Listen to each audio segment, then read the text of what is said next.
ஈரானுக்கும் ரஷ்யாவுக்கும் இடையே ஒரு 20 வருஷத்துக்கான டீல் நேற்று கையெழுத்தானது அப்படிங்கிறத நம்ம பார்த்தோம். ஈரான் ரஷ்யா ஸ்ட்ராட்டஜிக் பார்ட்னர்ஷிப் அப்படிங்கிற அந்த டீல் தான். இந்த டீலில் அவங்க என்னெல்லாம் டிஸ்கஸ் பண்ணாங்க அப்படிங்கிறத தெளிவாக உங்களுக்கு நான் எக்ஸ்பிளைன் பண்ணியிருந்தேன். ஆனால் ஒரு 100 வருடத்திற்கான டீலை 2 நாடுகள் போட்டிருக்காங்களே, ஒன்று யூகே, இன்னொன்று உக்ரைன். இந்த 2 நாடுகள் என்ன தெரியுமா சொல்லியிருக்காங்க? உக்ரைனில் மிலிட்ரி பேஸஸ் இருக்குது பார்த்தீங்களா, அந்த மிலிட்ரி பேஸை யூகே எப்படி பயன்படுத்தலாம், யூகேனுடைய அடுத்த கட்ட நகர்வுக்காக. பொதுவாக யூகே உலக அரசியலிருந்து கொஞ்சம் தனியாகவே நின்றுட்டு இருக்காங்க. அதுலேயும் இந்த இராணுவம் அப்படின்னு சொல்லும்போது யூகே யாருமே மதிப்பதே கிடையாது. அப்படிப்பட்ட யூகே இப்போ பெரிய அளவில் கோலாட்சி ஆக வேண்டும். நானும் இந்த உலகத்தில் இருக்கேன், நானும் ஒரு வல்லரசு நாடாக தான் இருந்தேன், இப்போ எனக்கு நிலைமை கொஞ்சம் சரியில்லை, ஆனால் நாங்களும் உலக அரசியல் நகர்வுகளில் இருக்கோம் அப்படிங்கிறத காண்பிப்பதற்காக உக்ரைனுக்கான உதவியை தீவிரப்படுத்தி இருக்கிறது யூகே. அதே யூகே தான் ஆர்டிஃபிஷியல் இன்டெலிஜென்ஸ் அப்படிங்கிறத நம்ம ஊர்லேருந்து தான் தொடங்கணும், யூகே தான் அதனுடைய ஹப்பாக இருக்கணும் அப்படின்னு சொல்லி அதுக்கான ஒரு திட்டத்தையும் போட்டு வகுத்துட்டு இருக்காங்க. ஆனால் இதுக்கெல்லாம் நடுவில் ஒரு 100 வருஷ டீல். அந்த டீல் ஏன்? அந்த டீல் நடந்துச்சுன்னா யூகேக்கு என்ன லாபம், உக்ரைனுக்கு என்ன லாபம்? இது மட்டும் இல்லாமல் ஏதோ ஒரு புது குண்டை யூரோப் முழுவதுமாக அமெரிக்கா கொண்டு வைக்க போகிறாங்களாமேப்பா, அது என்ன அப்படிங்கிற அந்த கேள்விக்கும் இந்த ஒரு பதிவு பதிலாக இருக்க போகிறது. டிபி ட்ரூப்ஸ் எல்லாத்தையும் பார்த்துடலாமா?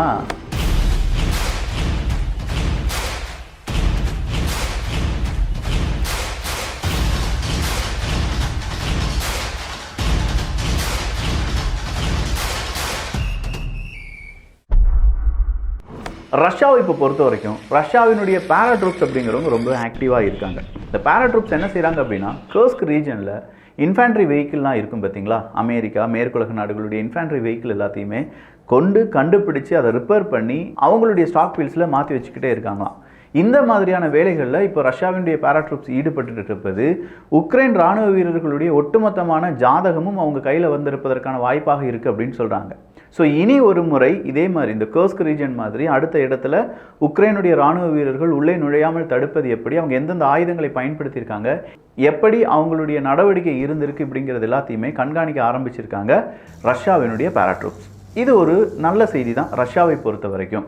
இப்போதைக்கு ரஷ்யாவினுடைய வெற்றி அப்படிங்கிறது யாராலையுமே மறுக்க முடியாது. ஆனால் அதே நேரத்தில் ரஷ்யாவினுடைய பொருளாதாரம் அப்படிங்கிறதும் ரஷ்யாவினுடைய பல ஏற்றுமதி அப்படிங்கிறதும் நின்றிருக்கிறது என்பதை மறுக்கவும் முடியாது.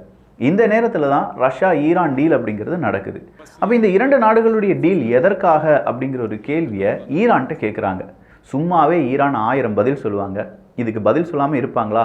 ஈரான் என்ன தெரியுமா சொல்கிறாங்க?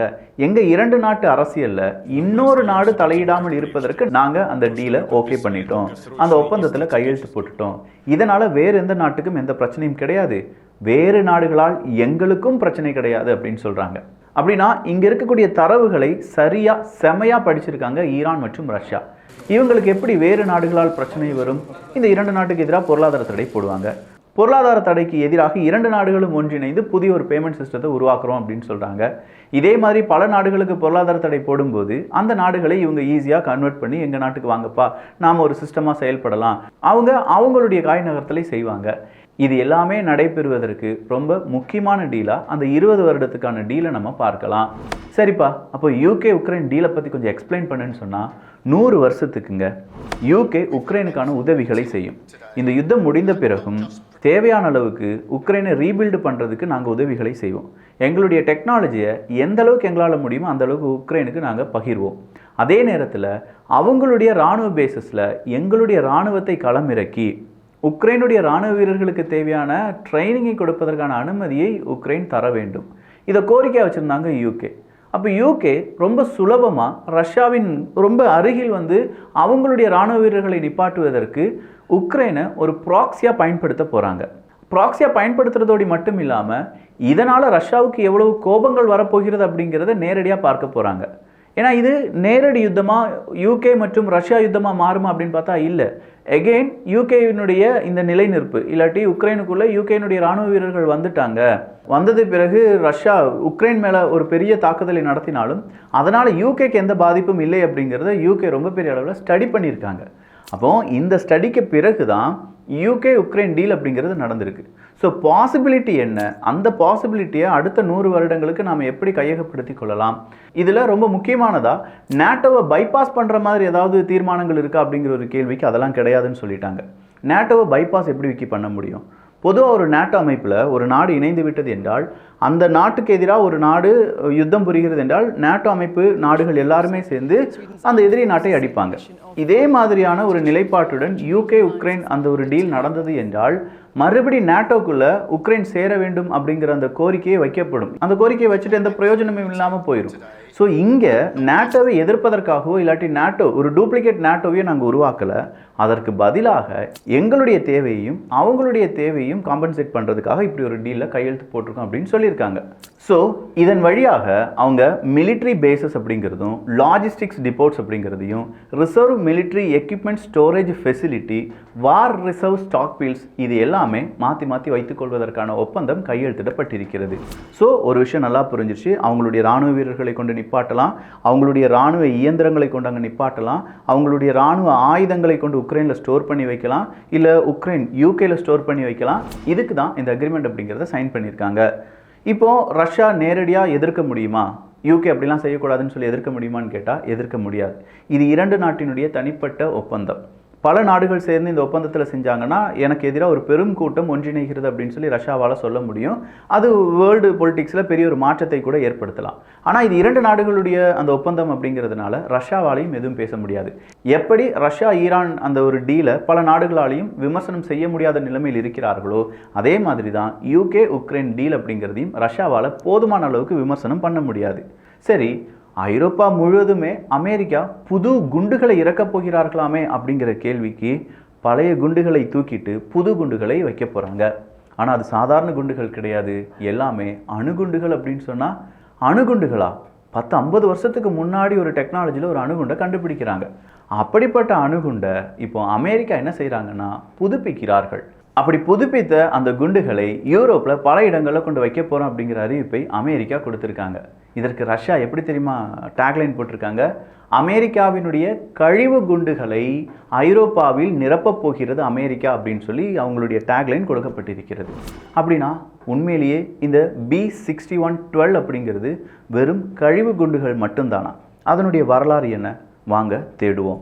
B61 அப்படிங்கிறது தான் குண்டினுடைய பெயர். அப்போ அந்த 12 அப்படிங்கிறது அதனுடைய வேரியண்ட் நம்பர் அப்படின்னு வச்சுக்கோங்க. B61 அப்படிங்கிறது ஒரு டயல் ஈல்டு குண்டுகள் அப்படின்னு சொல்லலாம். டயல் ஈல்டு அப்படின்னா ஒரு இடத்துல ஒரு குண்டை வீசும்போது இவ்வளவுதான் அதனுடைய வீரியம் இருக்கும் அப்படின்னு சொல்லுவாங்க. பட் அந்த வீரியத்தை இந்த குண்டினுடைய சில கண்டிஷன்ஸ் வழியாக நம்மளால் கண்ட்ரோல் பண்ண முடியும். குறிப்பிட்ட ஏரியாவில் இந்த குண்டை வீசும்போது இவ்வளோ வீரியத்தில் அது வெடிக்கணும், இன்னொரு பெரிய ஏரியாவில் நம்ம வீசுகிறோன்னா அது பெரிய வீரியமாக இருக்கணும் அப்படிங்கிறத யாரால் கண்ட்ரோல் பண்ண முடியும்? இந்த குண்டை வீசுவதற்கு முன்பாக அங்கே இருக்கக்கூடிய இராணுவ வீரர்களால் கண்ட்ரோல் பண்ண முடியும். ஸோ இப்படிப்பட்ட டயல் ஈல்டு அப்படிங்கிற குண்டு தான் B6112. டெலிவரி மெத்தட் அப்படின்னு சொல்லும்போது F16 இருக்கட்டும், F35 இருக்கட்டும், இல்லாட்டி B2 ஸ்பிரிட்டாக இருக்கட்டும், இதன் வழியாகலாம் இந்த குண்டை ஏவி விட முடியும். ஸோ எய்தர் இதை ஒரு கிராவிட்டி பேஸ்டு குண்டுகள் அப்படின்னு சொல்லுவாங்க, அப்படி இல்லையா கிராவிட்டிலேயே கொஞ்சம் அட்வான்ஸ்டு வேர்ஷனாக இந்த B61 மாற்றி அமைத்திருக்கிறார்கள் அமெரிக்கா. அடுத்ததா இதனுடைய டெப்ளாய்மெண்ட் அப்படிங்கிறது DCA, டியூவல் கேப்பபிள் ஏர்கிராஃப்ட். இந்த டியூவல் கேப்பபிள் ஏர்கிராஃப்ட்னா நாட்டோ மற்றும் அமெரிக்கா இந்த இரண்டு பேருக்கும் இடையே ஒரு ஒப்பந்தம் இருக்கும். இந்த இரண்டு பேரும் பயன்படுத்தக்கூடிய விமானங்கள் இருக்கும் பார்த்தீங்களா, அதன் வழியாக இந்த குண்டுகளை வீசலாம். அப்போ அமெரிக்கா இந்த குண்டுகள், இந்த அணு ஆயுதங்கள், இந்த அணுகுண்டை இந்தந்த நாடுகள் உபயோகிக்கலாம் அப்படின்னு சொல்கிறதுக்கான திட்டத்தை முதல்லே வகுத்து அதற்கான அக்ரிமெண்ட்டில் சைன் பண்ணியிருக்காங்க. ஸோ ஐரோப்பிய ஒன்றிய நாடுகளுக்கு அமெரிக்கா புதுசாக இந்த குண்டுகளை கொடுக்கலை. ஆல்ரெடி அந்த அக்ரிமெண்ட் வழியாக நிறைய அணு ஆயுதங்களை பல இடங்களில் சேகரித்து வைத்திருக்கக்கூடிய அமெரிக்கா அந்த அணு ஆயுதங்களை எடுத்துட்டு இந்த குண்டுகளை ரீப்ளேஸ் பண்ண போகிறாங்க.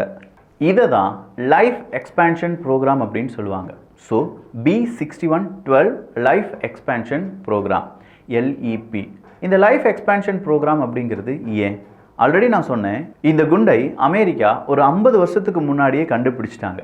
50 வருஷத்துக்கு முன்னாடி கண்டுபிடிச்ச ஒரு குண்டை இப்போது நம்ம பயன்படுத்த வேண்டும் என்றால் அதில் நிறைய மோடிஃபிகேஷன் அப்படிங்கிறத செய்யணும். அதாவது அதனுடைய லைஃப்பை எக்ஸ்பேண்ட் பண்ணணும். ஸோ இதனுடைய வேரியண்ட்டாக நம்ம பார்க்க போனால் 3, 5, 7, 10, 11 அப்படின்னு சொல்லி பல வேரியண்ட்டை இப்போதும் அமெரிக்கா பயன்படுத்தினாலும் அந்த அத்தனை வேரியண்ட்டும் வேண்டாம் அப்படின்னு சொல்லி நிப்பாட்ட போகிறாங்க. அப்படின்னா இங்கே இருக்கக்கூடிய 3, 5, 7 அப்படிங்கிற வேரியண்டெல்லாம் நிப்பாட்டி அதில் இருக்கக்கூடிய டெக்னாலஜி, அது தேவையில்லாத டெக்னாலஜி என்ன அப்படிங்கிறத கண்டுபிடிச்சி அந்த டெக்னாலஜிக்கு பதிலாக புதிய டெக்னாலஜியை இம்ப்ளிமெண்ட் பண்ணி ஒட்டுமொத்தமாக அதற்கு ஒரு பெயர் போட போகிறாங்க.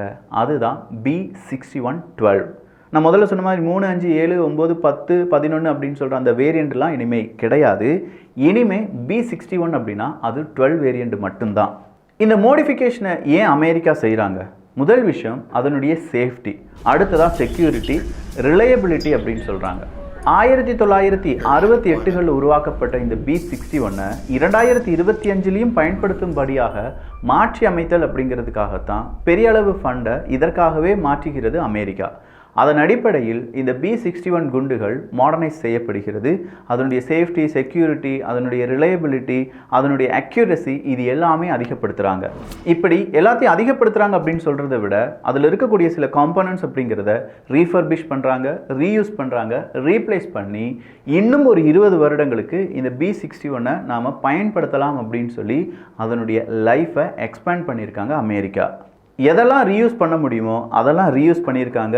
ஹை ரிஸ்க் டெக்னாலஜி அப்படிங்கிறத ரெடியூஸ் பண்ணி அதை லோ ரிஸ்க்காக கன்வெர்ட் பண்ணியிருக்காங்க. இந்த ஹை ரிஸ்க் டெக்னாலஜி அப்படின்னு சொல்கிறது என்ன? ஒரு நாடு இன்னொரு நாட்டுக்கு எதிராக இந்த B61 குண்டுகளை வீச வேண்டும் அப்படின்னு நினைக்கும்போது சப்போஸ் அதில் இருக்கக்கூடிய டெக்னாலஜி மால்ஃபங்க்ஷன் வழியாக அது அந்த விமானத்திலே இருந்து வெடிப்பதற்கான வாய்ப்புகள்லாம் இருந்ததாம். அப்படி ஹை ரிஸ்க்காக இருக்கக்கூடிய பிரச்சனைகள் எல்லாம் ஒமிட் பண்ணி நாம் இந்த நாட்டுக்கு, ஏன்னா ஐரோப்பிய ஒன்றியத்தில் முழுவதுமாக இந்த B61 நிறைக்க போகிறாங்க அப்படின்னு சொல்லும்போது நிச்சயமாக அந்த ஹை ரிஸ்க்கை அந்த நாடுகள் ஏற்காது.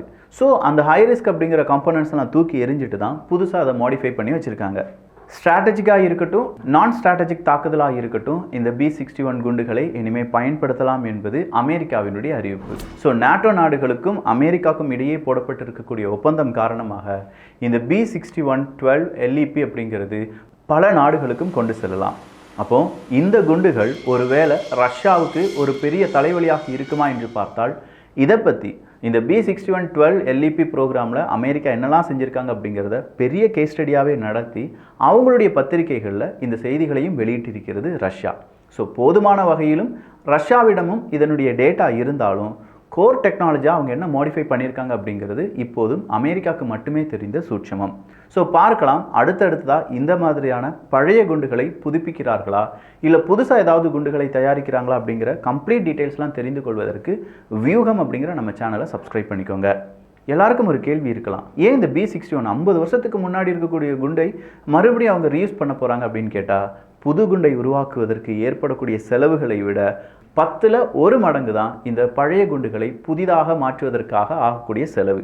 அப்போ எது பெஸ்ட் அப்படிங்கிறத நீங்களே தெரிஞ்சுக்கோங்க. ஒரு நாட்டை பாதுகாப்பதற்கு மட்டும் இல்லை, எதிரி நாட்டை மிரட்டுவதற்காக இந்த மாதிரியான குண்டுகள் பயன்படுத்தப்பட போகின்றன, அவ்வளவுதான்.